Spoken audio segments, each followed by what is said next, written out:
optimizing a portfolio requires implementing projects from various business areas.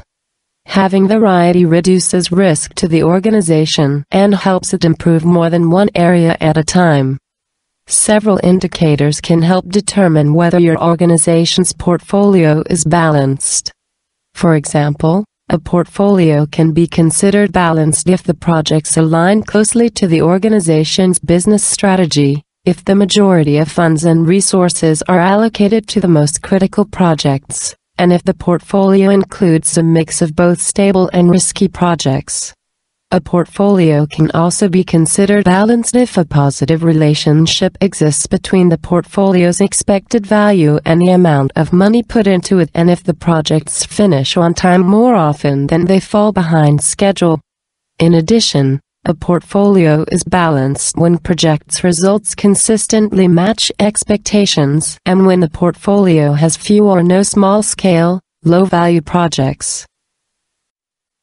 A balanced portfolio can be achieved by doing two things well. First, organizations must apply well-developed selection and prioritization practices consistently to every project. Second, organizations must modify and/or eliminate existing projects as new ones are added to the portfolio. This second point is critical. Failure to change or drop existing projects, when necessary, as new ones are added leads to an unmanageable portfolio and resources become even more scarce. Before new projects are added to the portfolio, executives need to look at performance reports for existing projects. Doing so will help them determine the best course of action. If existing projects are doing well and still support the organization's goals, new projects may be postponed until the others are complete. Some organizations have a mix of research and development and other types of projects in their portfolios. Others have strictly research and development project portfolios. One of the keys to balancing a portfolio is having variety. When trying to balance a research and development portfolio, executives should consider technical difficulty and market demand. The decision to add new projects to a portfolio must account for technical difficulty. If the organization lacks people and other resources needed for a highly technical project, the likelihood of success decreases. Organizations can achieve balance and add variety by making sure their research and development portfolio has both high and low risk projects. They can maintain that balance by shifting projects out of the portfolio as new ones are added.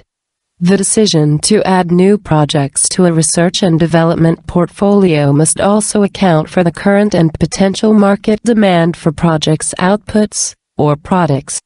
Executives should consider the demand for products of existing projects and determine whether new products have stronger market potential. If the new products could reap more benefits for the organization, existing projects may need to be dropped from the portfolio. After a portfolio is selected, circumstances can change. Organizations must be able to shift their business strategies in response to market or technology changes. Projects can experience scope creep, or their clients' needs can change, making projects obsolete. To maintain optimal portfolio performance, organizations need to schedule portfolio reviews. These reviews cover all of the projects in a portfolio as well as projects that have been delayed for future implementation. The main goal of these reviews is to determine whether the portfolio is as effective as it could be. Portfolio reviews should be conducted periodically, perhaps quarterly or biannually, to make sure projects still support the business objectives. Projects that no longer support the objectives should either be modified or terminated. Usually, the executives who selected and prioritized the projects will conduct portfolio reviews. Sometimes, even the board of directors participates in the reviews, especially in technology-driven research and development companies.